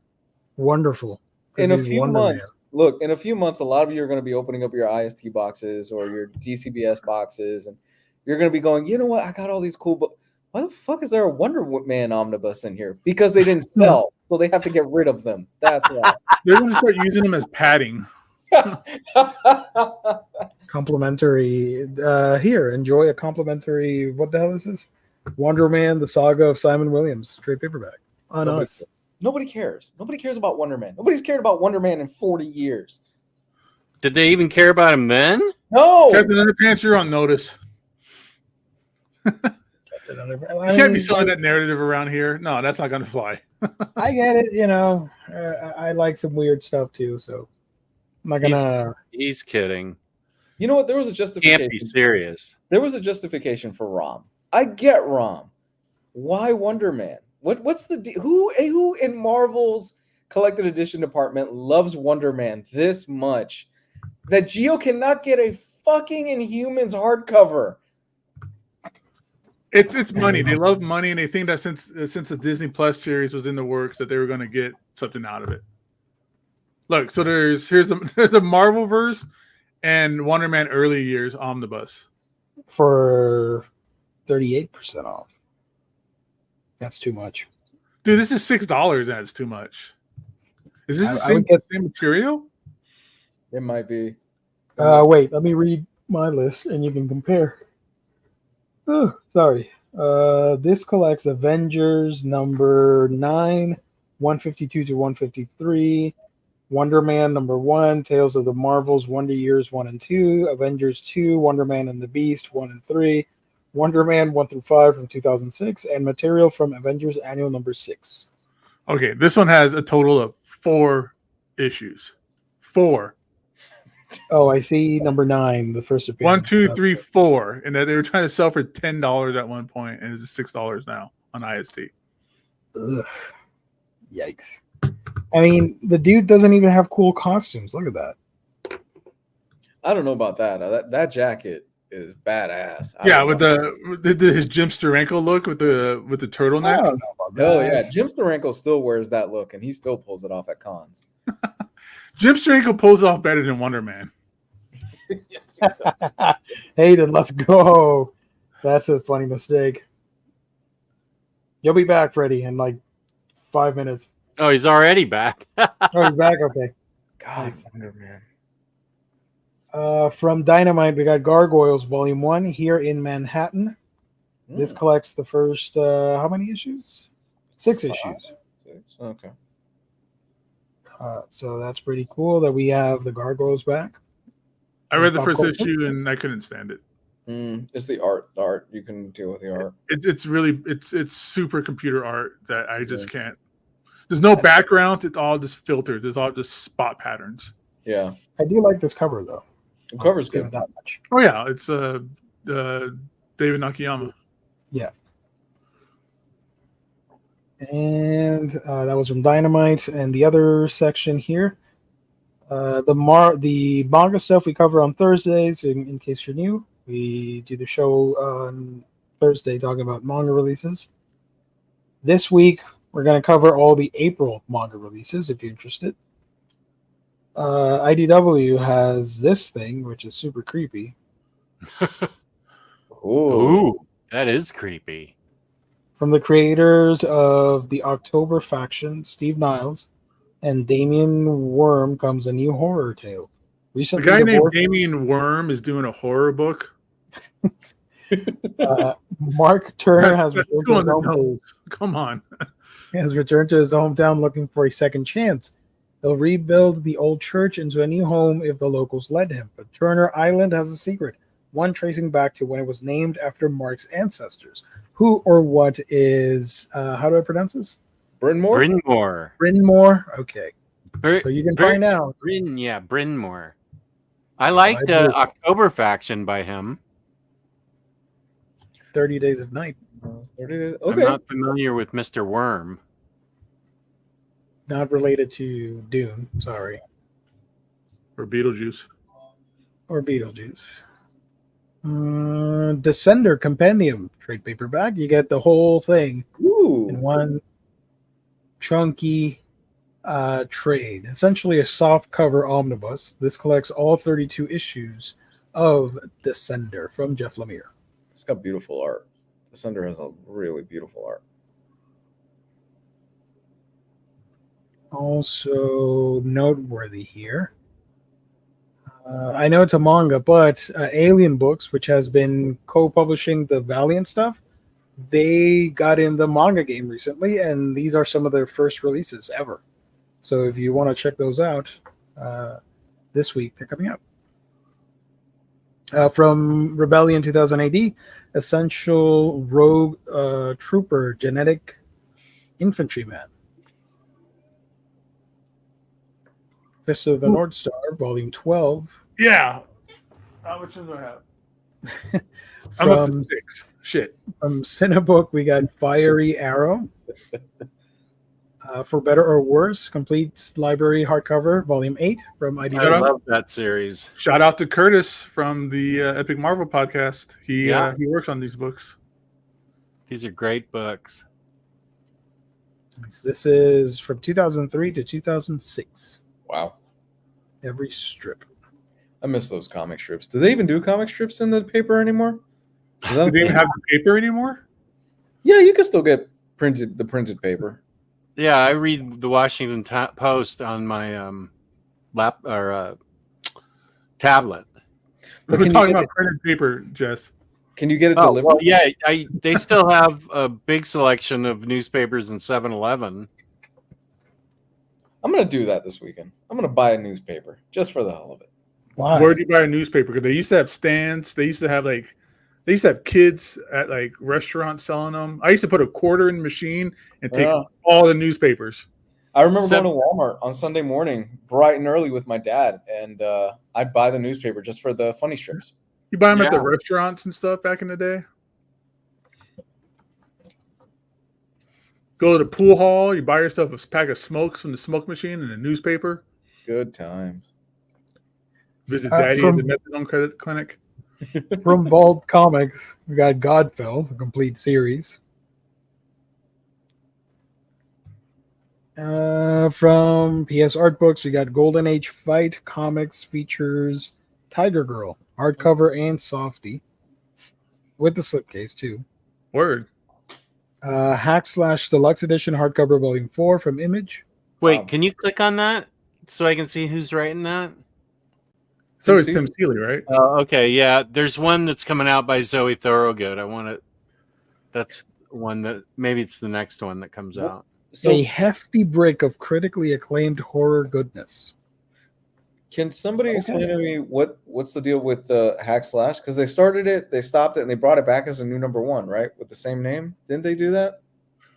It's bounced all over the place. Like I think it's been 3 different publishers and stuff like that. It's basically like a horror movie. She's the girl, the last survivor of a slasher. And she's going after slashers. She's like a slasher hunter, like a slasher. Josh is wondering about Tiger Girl. So here you go. Appeared in Fight Comics number 32. Collects Fight Comics 32 to 52. I did not realize this was a snake. I thought it was a part of the dress or something. It looks like a pack of cards.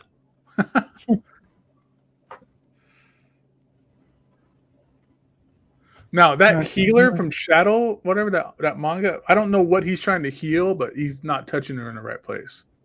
It's a romance book. That's what he is copping a feel. Heat Seeker's great. It's the Gun Honey series. Gun Honey's awesome. You've been talking about this for a while. You dig it, Lou. It is really good. Great crime novel. Lots of violence, not safe for work stuff. This book goes there and it's fun. It features a signed book plate. Ooh. Or exclusive for the BM editions. Well, I hope Charles took it. Thank you, Charles, for taking time to write your name on a sticky note 100 times. Also, Ace Continuado? Is that the name of the artist? Continuado. What the hell kind of name is that? Ace continues. Ace Continues. Okay. That's badass to name your kid Ace. That is pretty good. Yeah. Damn, we should have named my kid Ace. Well, just keep trying. Just have another one, yeah. Yeah. No, There are two no, covers. God, no. No. And now you I know think- how Kelly ended up an only child. Oh, I get it. I totally get it, Jess. Hey, if I could deal with 2, you can deal with 3. No, God, no. Or 4. No. Why not? Listen, the little you one. You gotta get into your Mexican roots and have like 6 more. Oh God! Look, the little one is the equivalent of 3 right now. So no, we're good. It really is true what they say. The first few years of a child's life is you are just trying to keep this thing alive, and it constantly is trying to hurt itself. That's totally true. Oh my God! What the other we had to put the covers on outlets. Yeah. For whatever reason, she was trying to put one of her toys inside the outlet, and it had a metal part to it. And I'm like, Jesus! Just let her do it. She'll find out the hard way. Come on. Are you at the point, or have you passed the point where she's putting everything she finds into her mouth? Yes. Oh God, yes. Wait till she puts your keys in the toilet. Oh, dude, we sweep the floor, we mop the floor 2 or 3 times a day, and we don't know where, but she always finds stuff to put in her mouth, and it's a constant thing with her. Oh my God, I love her. Yeah, you got to buy toys that are like this big, because if they're small, she's gonna stick them in her mouth. Oh God, it's a constant fight, dude. It really is. You just see her like you come downstairs, you're like, what's in your mouth? Why is this in your mouth? Yes, Jesus. Yep. Oh. Yep. She got so mad the other day. She slammed a toy on the ground. The problem is the toy landed on her big toe, and so she freaked the fuck out and started screaming, and it just made the whole situation even worse. There you go. See, another reason to have a second one. I laughed. I laughed a little bit. My wife laughed a little bit, and then we were like, "Oh, poor thing." And then we comforted her. Do you understand that you did that to yourself? Yes. Yeah, that's exactly how that conversation went. Dude, come on, think of the tax returns you get for having another kid. You know what? You're not wrong. You're not wrong. They took away the child credit. You don't get that much anymore. You have to have the second one fast as an oops moment. No, we're not doing another one. We both said this is it. We're good. Oh, then you better get a vasectomy because it's gonna. I'm leading towards that route, but we're good. We have the 13-year-old and we've got the 1-year-old. We're fine. We're fine. We don't want any more. Speaking of choices, there are 2 covers for Heat Seeker. Here's the second one. And is that first one? That first one comes with a book plate. So is it a hardcover or a paperback with a book plate? Trade paperback. Ah, okay. I like that cover. I mean, let's be real. The DM one is the best. Yeah, are you gonna get the one with her in like full clothes or not? But this one, I don't know. That's what all the covers are like. It's like Black Widow there. From what Fantagraphics, How War Begins hardcover. Manga. Red 5 Comics has Lead City. And Mutt's Treasury trade paperback treats. Fun. Kristen will dig that. Enjoy this beautifully illustrated package collection of Mutt's comic strips, delivering a year's worth of special and sweet moments, printed on recycled paper. There you go. It's cool. I wish there was an image for that Michael Turner book, but it's $200, so forget it. Oh yeah, there's no image. This one is coming back. Night Eaters PX soft cover edition on volume 1. She Eats at Night. Great book. What is different about this one? It's paperback, I think. Oh, is it paperback or not? I think that. Would this be soft cover? I think it's soft cover. Yeah. I'm adding this to my to read pile tonight. Oh, It's book 2 is out, and it's also really great. Okay. And then book 3 comes out later this year, I think. This is by the same creative team that worked on Monstrous. Thank you. Sorry. Yeah. It's you'll dig it, Lou. Cool. Valiant, Ninjak, Super Killers. That's still a publisher. Is it Ninjak or Ninja K now? I don't know. I series prefer was saying Ninja K. Like there was like Weapon X. It was like A B C D E F G H I J K. No, but in case you're confused, 1, 2, 3, 4, 5, 6 times it's spelled here. The name of the character. Ninjak. Ghost Comics, Pre-Code Classics, Shark Princess, Surfing Sharks. It's cool. Silver Age Classic Suspense Stories. From Paper Cuts, we got Sisters 3 and 1. We got the Spawn Origins hardcover volume 1, the new printing from Image. So if you missed that one, now you can get it again. And there's still more. Okay, Star Trek Motion Picture Echoes, trade paperback from IDW. Stitches is from Junji Ito, by the way. It's a novel. Ito's doing the illustrations inside the novel, but it's more text based. This is a prose novel? Yes, Like but it's light formatted novels? pretty weirdly. Ooh, hold on. Can you read the description? I need to check this out. It's a short story collection of scary stories. He's only doing the art? He's doing illustrations for certain parts of the book, not the whole thing. Oh, sorry. That's fine. A girl dressed up for a holiday has no eyes, no nose, nothing. Her face is total black. Ooh, this sounds cool. You can find unboxings. You can find overviews for the Spanish edition, and it'll give you a glimpse at the book. It's formatted pretty weirdly, the pro stuff, but I want to get it because it has Ito illustrations, and I am going for a complete set of Junji Ito books, so I'll get it eventually. Clarion Books has the Circuit. AWA has the Madness Volume 1. Usagi Yojimbo. Wow, it's been a long time since we talked about this guy. Saga Legends 2nd edition trade paperback. Dude, this week just doesn't stop. Yeah, it's a big week. Treasury of British Comics annual number something. Annual 2024. There we go. British Comics. Yeah. Okay. Yeah, people like that. Like that. It's a bunch of Beano stuff. Collecting all this that I'm not going to read. Sorry, folks. Okay. No, sorry. I cut you off on purpose. Gio's over it. Viscera Objectica. Is that how you say this? Whatever. That's how I'm saying it. That's what matters. Oh, Silver Sprocket. Silver Sprocket. That's for... And that's it. Space Sprockets. This is a solid week. There's a lot of stuff coming out. I think, what did I say? I think JLAPE and this thing from Marvel. I could see Gargoyles making it to the deal of the week. I could see that. And I could see Ultimate Invasion maybe, or the Hulk book. One of those two. There's good stuff this week.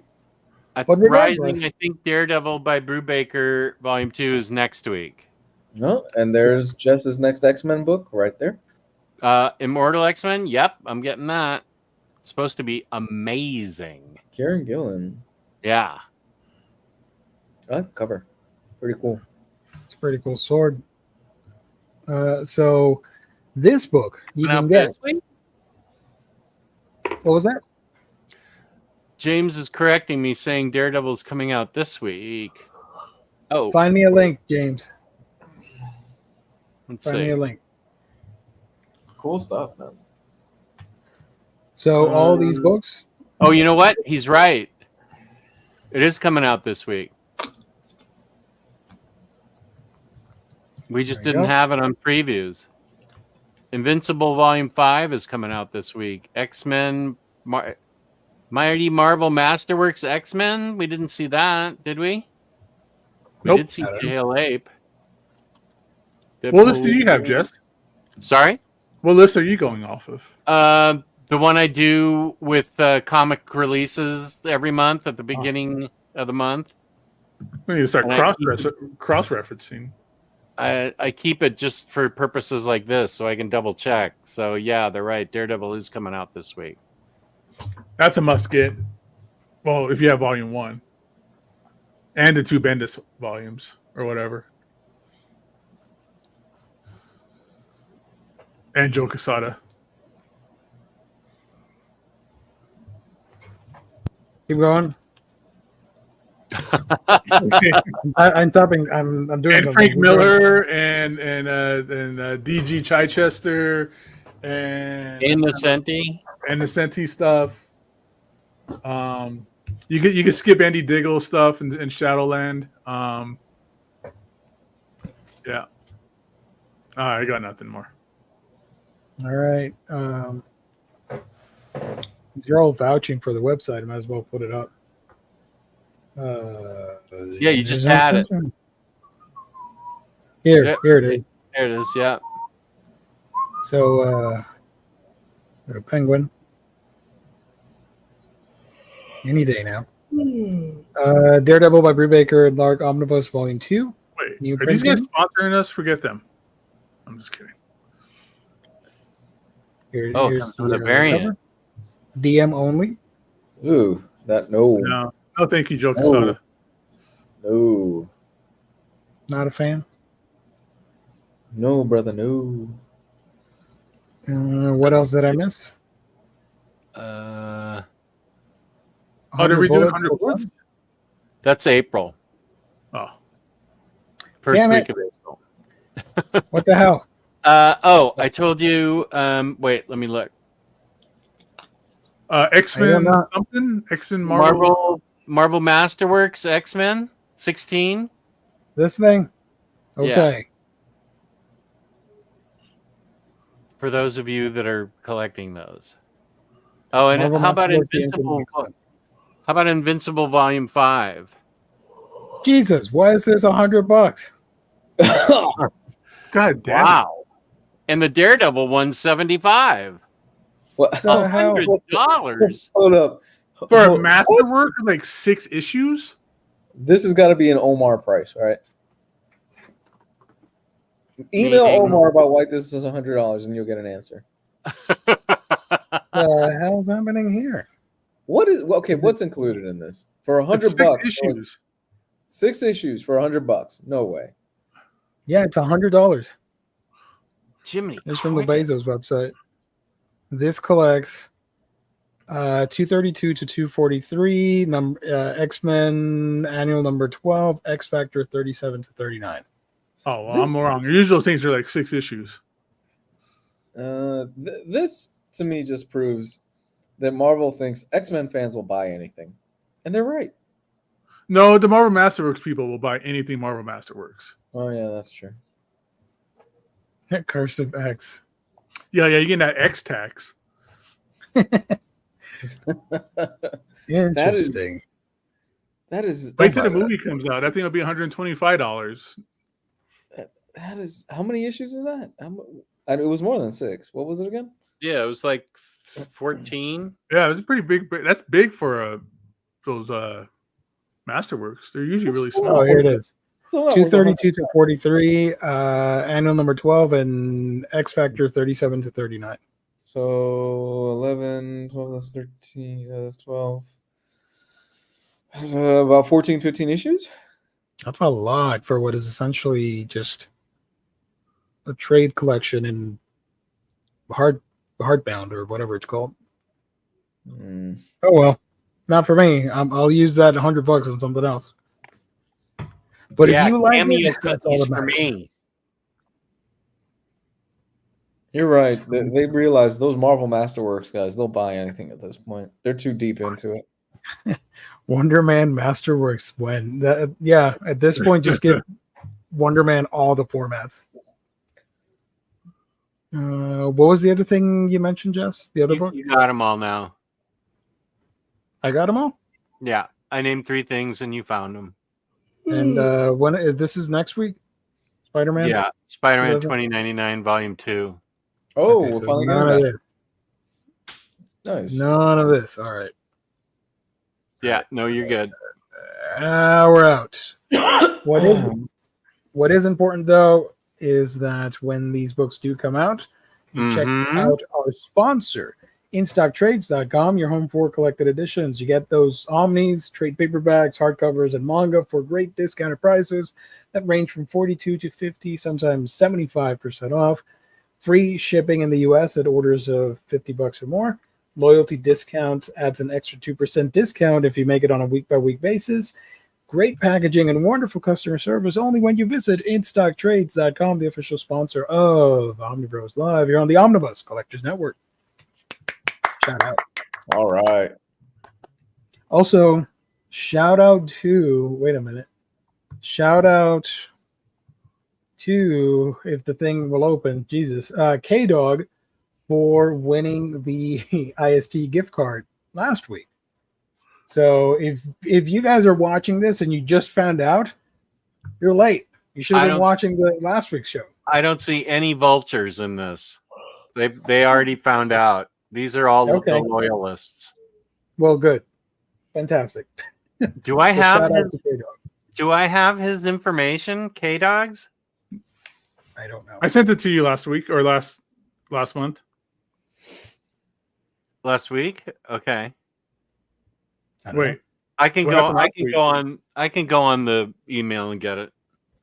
Yeah. No, the one I have is Alfredo from February. Yeah. I need K-Dogs. I'll check the email. It's okay. So this just goes to show, if you're watching and you expected that to be a thing, at any point in time, we might switch it up just for our loyal viewers and do the gift card at a different Monday. So you got to watch all the Monday shows. Watch all the streams if you can. Hit the like button, all that fun stuff. Mm. Did we do the gift card last week? Yeah, we did it last week. Surprise drop for cheeky boys. Right. It was fun. People enjoyed it. Yeah, they did. Yeah. We actually had a lot of people, didn't we, for Monday show? Like we had 70 to 80. That's what I thought. Yeah, it was a good group. I remember I wanted like close to 70, and we got like 64 people.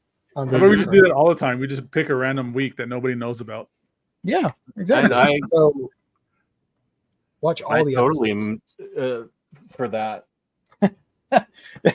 Do the giveaway on a Thursday night. That would be amazing. Oh, man, no, let's just randomize it. We'll do the giveaway. We'll do the giveaway on a Sunday at 3 a.m. Just do the giveaway and then bounce. We'll just have the fangirls do it one night. Wow, yeah. Gio, let's wake up, get up at 3 a.m. We'll do it, and then all 3 of the people that entered at 3 a.m. get a chance. If we go live at 3 a.m, people would tune in. There are a bunch of night owls in the chat. Oh, so. And we'd get the international audience at that hour. Yes, we would.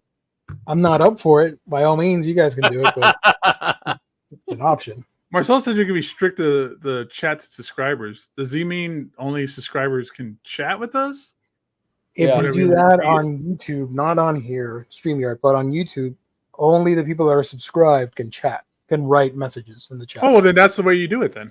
That's cool. We could do that too. That would keep vultures out. That's not a bad idea. Marcelo. Oh yeah, James asked a good question. We have a makeup show. Not about makeup, but we need to make it up. Yeah, it was a Wednesday. I got all excited for a makeup show. Okay. Well, we can do makeup. Lou and I have done it before. That's true. Yeah, we have. Not our proudest moment.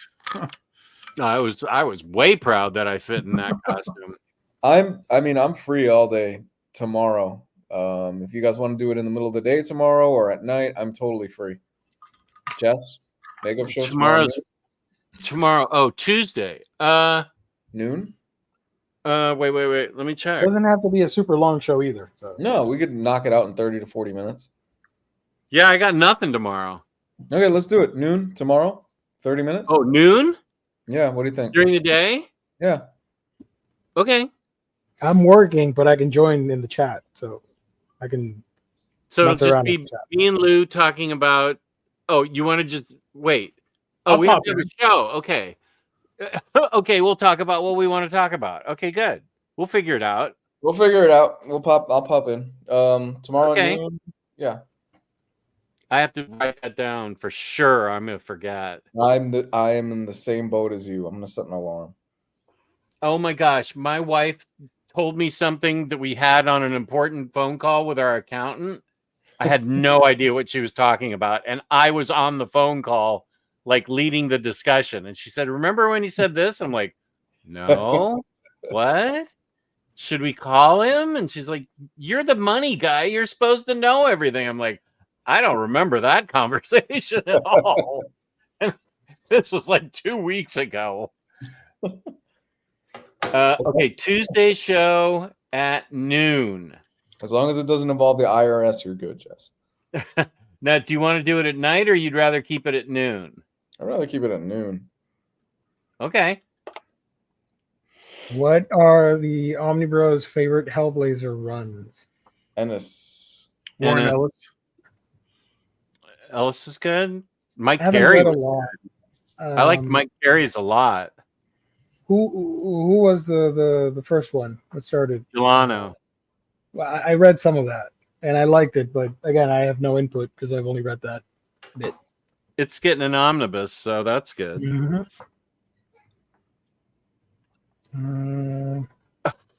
Josh, you jerk.